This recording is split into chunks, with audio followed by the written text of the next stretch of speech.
El concepto de banda virtual es uno bastante interesante del cual se puede investigar. Como se puede más o menos deducir, son aquellas que lanzan material como cualquier banda normal, pero se diferencian en que sus integrantes son de hecho caricaturas o personajes animados. Los orígenes de estas se pueden rastrear hasta tan atrás como la década de los 50 y desde entonces han habido varios exponentes notables y que siguen surgiendo, pero la que más repercusión ha tenido de lo que va de este milenio debe ser de lejos Gorillaz. Este proyecto fue formado a finales de los años 90 por Jamie Hewlett, diseñador y dibujante de cómics, y Damon Albarn, músico reconocido principalmente por su participación en la reconocida banda Blur. Entre los dos crean este proyecto formado por los personajes 2D en la voz, Noodle en la guitarra, Murdoch en el bajo y Russell en la batería. Aprovechando el masivo surgimiento de MTV para con este formato animado generar una creativa deconstrucción y crítica a los videoclips que empezaban a provocar que el plástico concepto de celebridad sobrepasara la importancia de la música. Gorillaz sin dudas pasó a formar gran parte de la infancia de montones y recuerdo como si hubiera sido hace un par de semanas que me encontraba viendo en la televisión videoclips de canciones como Clint Eastwood, Tomorrow Comes Today, Feel Good Inc., etc. Y desde ese entonces se han vuelto uno de los grupos más destacables del milenio, como dije, a pesar de nuevamente estar compuesto de personajes que no existen. Podría dedicarme todo un video a hablar de ciertos aspectos de la banda, tanto de la notablemente original historia que se les ha venido creando desde sus inicios, de la cual ya existen larguísimos videos al respecto, y así como de la importancia que ha tenido la mencionada parodia al creciente fenómeno de que el concepto insustancial de celebridad se valore por sobre la música, así también el cómo lograron nublar muchas concepciones de la música pop que habían hasta ese entonces, fusionando al género con muchísimos otros de la amplia rama existente. Pero de lo que vengo a hablar hoy es del más reciente trabajo del grupo, Humans, lanzado a finales de abril del presente año, que se viene a convertir en el quinto lanzamiento del conjunto, y hago este video un poquito atrasado ya que me quería tomar un tiempo que estimara prudente para analizar bien el disco y ponerlo en contexto junto al resto de la discografía, ya que el grupo con cada lanzamiento ha sabido reinventarse de una forma diferente con distintos grados de éxito, claro está, pero lo han sabido hacer. Hagamos una breve retrospectiva. En 2001 sale su primer disco homónimo, el cual es un álbum que personalmente disfruto a montones, a pesar de que considero que como tal está lejos de ser perfecto, ya que se siente más como una colección de canciones sueltas más que un disco que fluya bien. De hecho, junto a la intención de abarcar varios estilos diferentes, se siente un poco desenfocado, pero aún así es una obra sólida y que a pesar de a ratos estar bien tirado a una dirección incluso experimental se podría decir, logró entregarnos hits increíbles y sirve como una buena introducción a estos personajes, así como para prepararnos a lo que vendría posteriormente. No es sino hasta 2005 que el grupo realmente estalla con lo que debe ser su magnum opus y uno de los mejores discos de su década, Demon Days, el cual logra superar muchos de los aspectos del lanzamiento anterior, tanto en el que logra fluir muy orgánicamente, así como en que, a diferencia de su antecesor, ahora nos entrega no solo exitazos y canciones que exploran terrenos varios, también tenemos un disco que se podría considerar hasta como conceptual. Recordemos que en el panorama mundial 2005 fue un año bastante denso y aquí Gorillaz critica la destructiva naturaleza del ser humano, planteando tesis en que prácticamente esta es la última generación que podría vivir bien en el planeta, y tratando temas como la guerra, la explotación de recursos naturales, la desensibilización de la población ahora incluso a temprana edad, el alcoholismo de una manera bastante explosiva y breve, etc.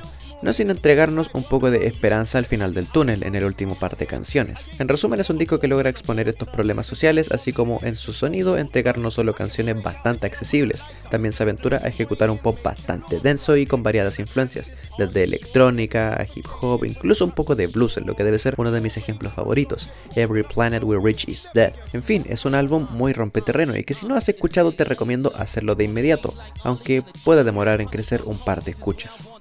5 años más tarde llega Plastic Beach, un disco de lleno orientado a un sonido más electrónico y rapero, aunque sin olvidar unas creativísimas ideas incorporando tanto arreglos orquestales de cuerdas como otras de bronce, y aparte contiene una gran ensalada de invitados especiales. Logra, al igual que el disco anterior, sentirse bastante fluido, junto con poseer un concepto crítico al lado consumista de la sociedad, a la contaminación ambiental y un gran número de tópicos, aparte de tener una producción impecable. Pero a pesar de que contiene un puñado de canciones que pueden ser de las mejores del conjunto, siento que tiene una que otra que no está al nivel del resto, en especial en la segunda mitad del álbum.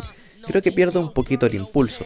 La primera, sin mentirles, creo que es perfecta, pero bueno, esto no quita el hecho de que sea un excelente disco y un sucesor más que digno. De hecho, tiene aspectos en que supera a Demon Days, pero como trabajo completo creo que le falta un poquito. Lo recomiendo a montones de todas formas y creo que es uno de los puntos más altos de esta década. Tenemos finalmente The Fall, disco creado en el iPad de Damon Albarn durante la gira del ese entonces fresco Plastic Beach, y aunque este concepto en sí es bastante interesante, el disco por otra parte se queda corto. Y no es que sea malo, pero a pesar de tener uno que otro tema bastante disfrutable, se siente como una colección de ideas incompletas más que un disco orgánico, y también peca de tener mucho relleno. No es un disco que le recomendaría a alguien que no es fan de la banda, y precisamente por lo que dije, se siente más que como un álbum, como un conjunto de ideas puestas a la rápida e incompletas. Y todo esto nos trae al día de hoy, el más actual trabajo, Humans. Sinceramente, luego de The Fall yo pensaba que nunca volveríamos a tener otro lanzamiento de Gorillaz, pero me equivoqué, y con todo esto en cuenta, ¿qué nuevo concepto nos traerá Damon como para justificar este lanzamiento? Aunque en The Fall en sí no presentaba un concepto, al menos en lo poco de letra que tiene el disco, pero bueno, casos especiales. Vamos a empezar por un aspecto que mucha gente ha criticado profundamente de este LP, el excesivo número de invitados especiales. Mucha gente dice que son tantos que se termina de perder la esencia de lo que es Gorillaz, o también que algunos en sus respectivas canciones están o demasiado tiempo o prácticamente no nos percatamos que de hecho estaban en la canción hasta que leemos sus nombres en el tracklist. Si les soy sincero, no considero que la cantidad de invitados en el álbum sea algo que tire para abajo el proyecto. Recordemos que a lo largo de todos los discos anteriores, los invitados eran parte esencial, a veces representando entes del universo de Gorillaz y otras veces, aunque no, de todas formas aportaban de manera considerable en sus respectivas canciones, siendo elegidos de manera precisa para complementarlas. Recordemos que Demon Days ya cuenta con una amplia cantidad de invitados especiales de por sí, y Dios mío, Jesús, María y José, en Plastic Beach son técnicamente 3 las canciones que se salvan de tener invitados especiales en un featuring. Teniendo esto en cuenta, el hecho de tener muchísimos invitados no quita la esencia del grupo para nada, y creo que ayuda a la heterogeneidad que Damon quería lograr con su barrera de deconstruir las limitaciones de un género musical. Pero por otro lado, concuerdo en los dichos de que muchos de los invitados aquí o son desaprovechados o sobreexplotados de gran manera. A mi parecer, en lo que el álbum se queda chico es en su enfoque. Me explico. A pesar de que el disco empieza bastante bien con canciones que logran sentirse muy innovadoras tanto en la estructura y porque tienen un mensaje relevante que entregar, pasada la mitad del disco pareciera como si progresivamente a Albarn le hubiera dado flojera terminar las canciones y empezó a hacer una colección de ideas a la rápida, poniendo un montón que llegan a sentirse asquerosamente planos y hasta genéricos, como si al final le hubieran entrado las ganas de hacer canciones con un sonido trendy sin ninguna intención de hacer lo que mencioné que siempre ha caracterizado a Gorillaz. Nuevamente, en todos sus álbums han logrado acercar el pop a muchos géneros musicales del amplio espectro con fusiones interesantes, pero en este disco lamentablemente el pop se acerca a funcionar con el significado despectivo de la etiqueta, y precisamente termino sintiendo que la esencia de la banda se pierde no por la cantidad de gente invitada, sino por la ensalada de cortes genéricos que hay aquí, los cuales ya voy a mencionar. Un detalle que debemos tener en cuenta del tracklist es que hay 6 interludios, contando la introducción, los cuales dividen el disco en 4 caras distintas. Dichos interludios siento que en ocasiones son efectivos y otras no tanto. Están puestos en gran medida para sacar una que otra risa o para conectarse con ciertas ideas críticas que ocasionalmente se presentan en el disco. Por ejemplo, el cómo muchísima gente se esfuerza demasiado en ser diferente cuando a fin de cuentas es igual al resto de la gente, en el irónico intermedio The Nonconformist Oath, el cual debe ser mi favorito. Pero los dos últimos intermedios tampoco siento que sean realmente relevantes de alguna forma. En todo caso, la presencia de estos interludios siento que es un punto más ambivalente dentro del disco. ¿Qué quiero decir con esto? Que estará bajo el disfrute de cada uno del LP. Como mencionaba, el disco está dividido en 4 caras, de las cuales siento las primeras 2 son las más sólidas de lejos, ya que incorporan las canciones con las mejores ideas en estructura. Hay algunas como Andrómeda que quizás en estructura no estén al nivel de otros cortes aquí, pero esa pegajosísima línea de bajo que debe ser de las mejores de lo que va del año y unos matices que hacen que la canción fluya la hacen un tema bastante sólido. Y principalmente creo que funciona porque también es uno de los temas en que 2D tiene más participación y es de las que más se siente como una canción de Gorillaz de antaño. Es de hecho de mis preferidas del álbum, pero si debemos hablar de temas que gozan de buena estructura, hay que resaltar la primera canción, Ascension, sin olvidar mencionar el intro que viene antes, obviamente que nos introduce a esta breve tesis de concepto del álbum sobre cómo en tiempos modernos tenemos acceso a más información que alguna vez en la historia, pero cada vez retenemos menos de esta. Concepto bastante interesante, pero que lamentablemente en algún punto desaparece al igual que cualquier concepto presente. Ya volveré a este punto. Volviendo a Ascension, es un corte hip hopero que cuenta con la colaboración de Vince Staples, tratando temas del racismo y desigualdad, tanto líricamente como instrumentalmente. La canción es genial, en especial con los arreglos rítmicos que incluyen creativos cortes y síncopas en los versos que hacen que todo sea bien dinámico. Le sigue Strobe Light, una canción con muchos toques de soul y un coro ejecutado por unas voces femeninas que también es terriblemente pegajoso, pero la voz de Peven Everett que se une perfectamente al feeling del tema que hace que todo sea tan disfrutable. De hecho, hasta este punto del disco disco no tengo nada que criticar de forma negativa, pero mis problemas empiezan con las dos canciones siguientes que considero insoportables, Saturn's Bars y Moments, aunque la última con mayor razón.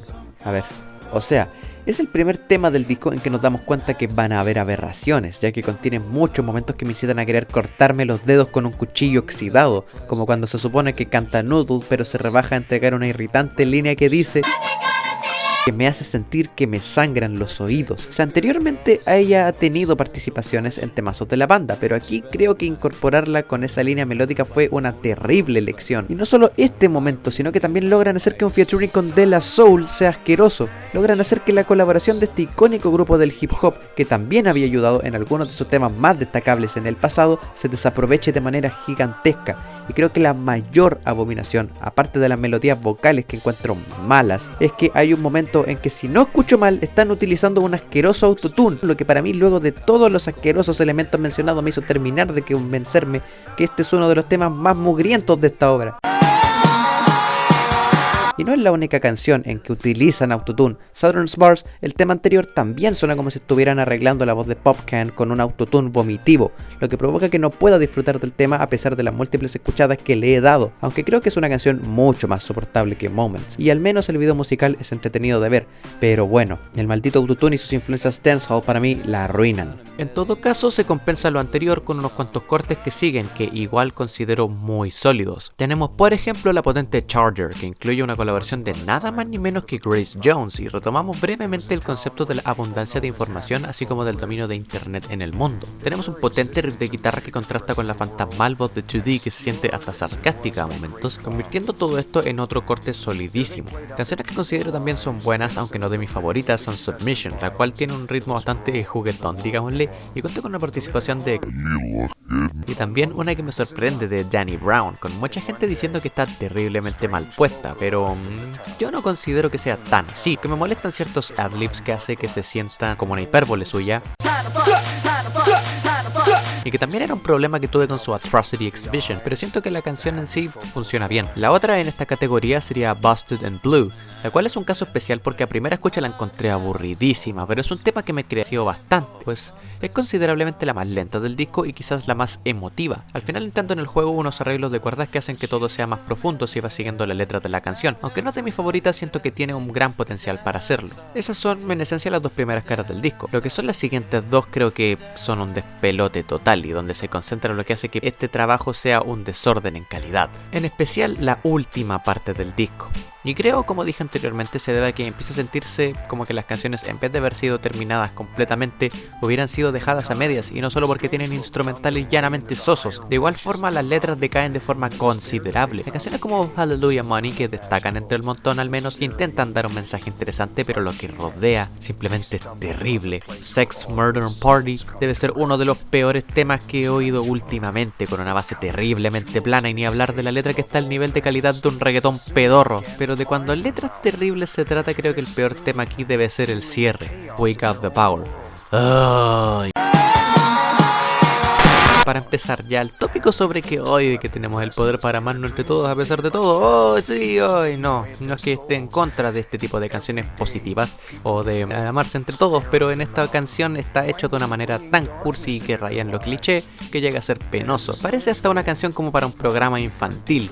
Y bueno, Albarn anteriormente ha dicho que para él es un halago que le digan que Gorillaz parece una banda hecha para niños. Y no estoy en desacuerdo, pero no creo que este tipo de infantil sea algo positivo. Y no solo la letra es terrible, la instrumentalización quizás no empiece tan terrible, pero a medida que va progresando y empiezan a entrar detalles en la mezcla, todo se desordena y queda una masa deforme. De verdad que para cerrar el álbum esta fue una decisión terrible.